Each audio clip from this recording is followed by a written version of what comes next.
Duck feet may look harmless, but they can silently destroy your posture and damage your joints. Let me show you how breaking one Tai Chi rule can set all this in motion. If you're new to the channel, I'm Dr. Todd Martin, creator of the Walking Code.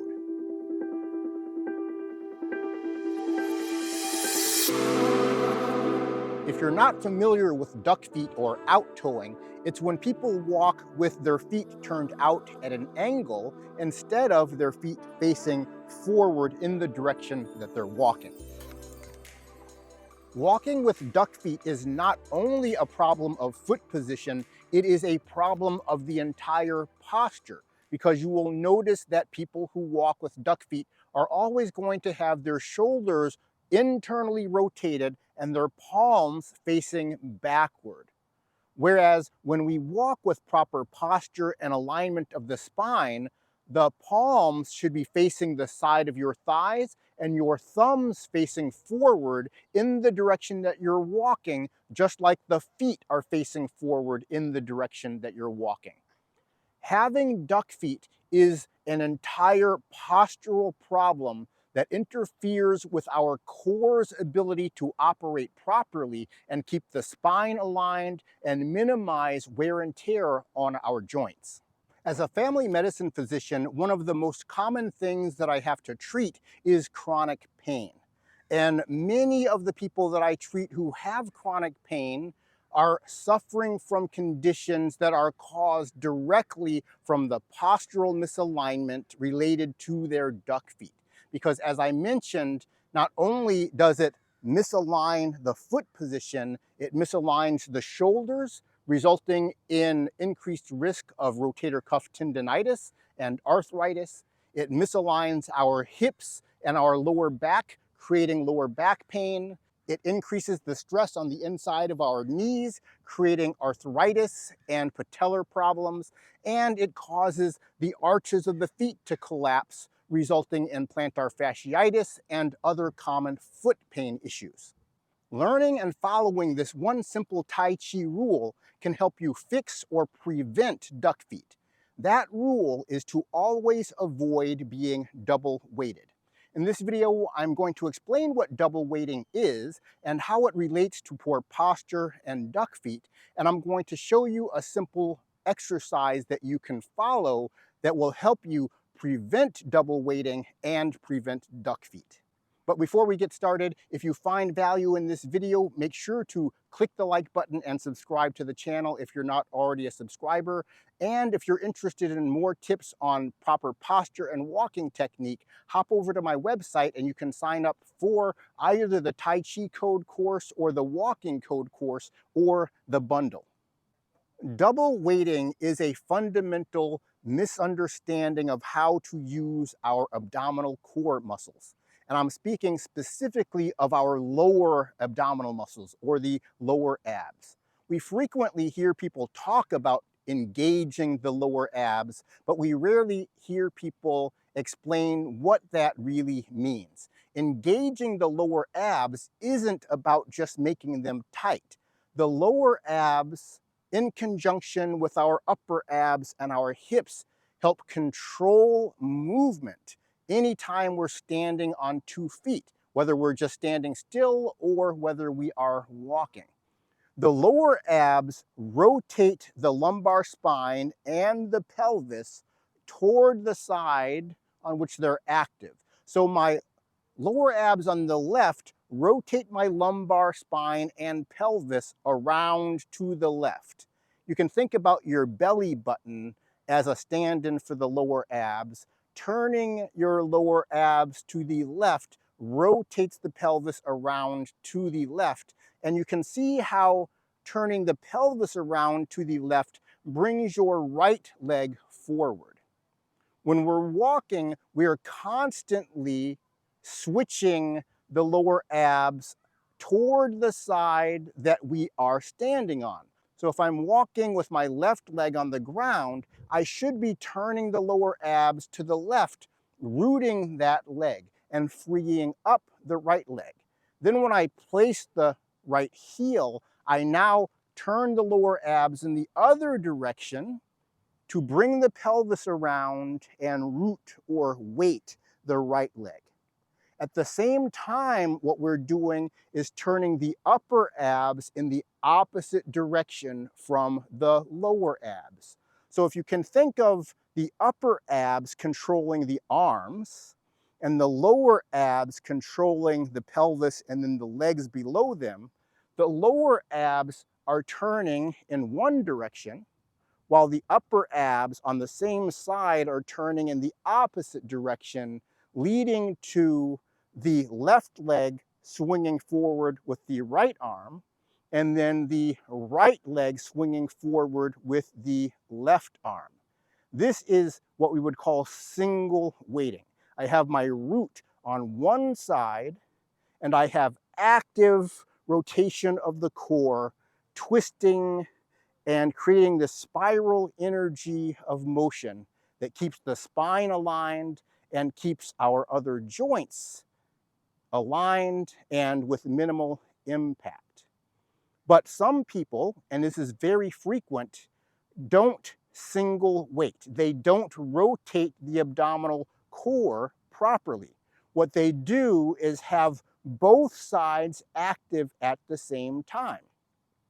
So instead of turning to the left or turning to the right to root either the left or the right, they have both sides of the lower abs active. And this is easier to visualize when we understand the second function of the lower abs. In addition to rotation, it's also tucking the pelvis. So when I use the lower abs on the left, they tuck the pelvis on the left, keeping it in a neutral position.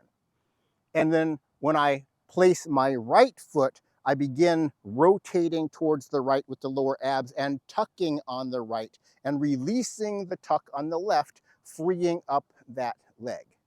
But many people, and people who stand with either duck feet or slouching, end up activating both sides at the same time. So we're essentially double tucked, double rooted, and double weighted. If we double tuck, I'll do this from the side view. I'm tucked on one side, so you can see my spine is vertical and I have a neutral pelvis. If I simultaneously tuck on the other side, my pelvis is going to start moving forward and tipping back at the same time until I would naturally just fall over. That is double weighting. But of course, we don't let ourselves fall over, so we do a compensation. One compensation is slouching. As the pelvis moves too far forward, we drop back by disengaging the upper waist rotation, and we end up with a slouch. Now, we all know that slouching is bad. If you stand with a posture like this, you're going to notice it, and most people are going to notice it. You'll also notice that when I slouch, my palms have turned backward. Instead of proper posture with the thumbs forward, I slouch, and now my shoulders internally rotate and we have this slouching posture. What most people don't realize is that duck foot positioning is just an alternative compensation to the slouching. So what happens is I have my slouching posture, and if I turn my feet out, it pulls the body forward. So now it appears like I'm standing with vertical posture. But we didn't really fix the posture. You can see that the shoulders are still in the wrong position. Hands are still facing backward. And then now my weight has rolled forward onto the arches of the feet, increasing the pressure on the inside of my feet, increasing the pressure on the inside of my knees, and increasing the pressure on the inside of my hips. And my back is misaligned. It is not a gentle lumbar lordosis that we're supposed to have in the lower back when we have a good, healthy back position. So everything is out of alignment, even though it appears superficially that we have a vertical posture. A lot of people just ignore the fact that the feet are facing out. And honestly, so many people do it that most people probably don't even realize it is a problem. People who walk with duck feet are failing to use rotation of their core to move properly. And when we fail to rotate, we end up breaking that cardinal rule of Tai Chi: always avoid being double weighted. So what we're going to do right now is a simple exercise that you can use to help fix the problem of double weighting and keep your spine in line and figure out how to engage both the upper abs and the lower abs to create a fluid gait pattern. What we're going to do is stand on one leg, and we'll say stand on your left leg, and we're going to bring the right leg forward and the left arm forward. And we want you to tuck the pelvis under so it is level and you're standing vertically. From the side view, my left foot is going to face forward, my left arm and my thumb are going to face forward, and my right leg is going to swing forward with the foot facing forward. What we want to do as we feel this position is feel the engagement of all three elements of the core. We should feel the upper abs rotating forward on the left, projecting the left arm forward. We should feel the lower abs tucking the pelvis on the left only, and take the belly button and rotate it actively back to the left, like you're trying to turn the lower abs. And then the upper abs are turning in the opposite direction, creating this torsional energy. And then we are actively flexing the right hip, so we are lifting the right leg forward. And we want to practice standing in that position so we can get a feel of that core engagement.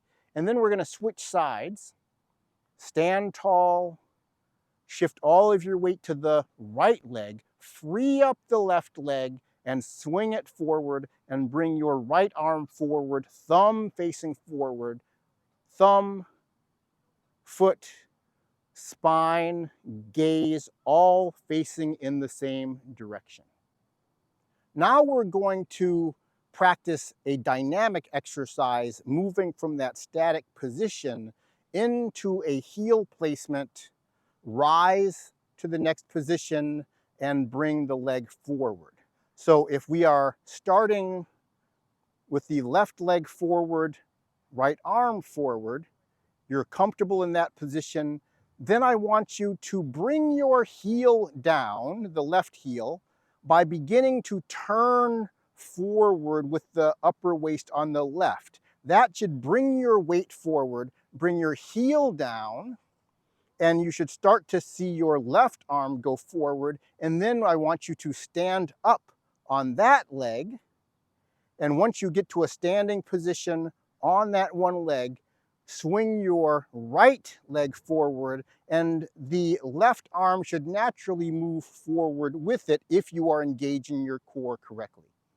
Find the position, stay in that position until everything is lined up properly and it feels comfortable. And then we're going to rotate again in the opposite direction, bringing the right heel down and then immediately standing up on the right leg, and then swing the left leg forward with the right hand. When you're comfortable, rotate to place, stand up, find that balance, and then swing the arm and opposite leg forward. Practicing this exercise is going to help you figure out how to engage one side of your upper and lower abs at a time, which is essential to avoiding that double weighting. From the side view, we're going to begin with the right leg forward, left thumb forward, and feet facing forward. And then we're going to rotate to bring the heel down and then stand up immediately, and then swing the left leg forward, right hand forward. Bring the heel down, stand up, and move to the next position. When you have that down, we're going to move to the next step, which is taking a normal walking step instead of rising to a stand. So in this case, what we're going to do is bring the heel down and shift yourself forward without rising. And then once you get to this position where your foot is flat on the ground, now you're going to stand up, and that's going to bring you into the swing through of the step. And your feet should be facing forward.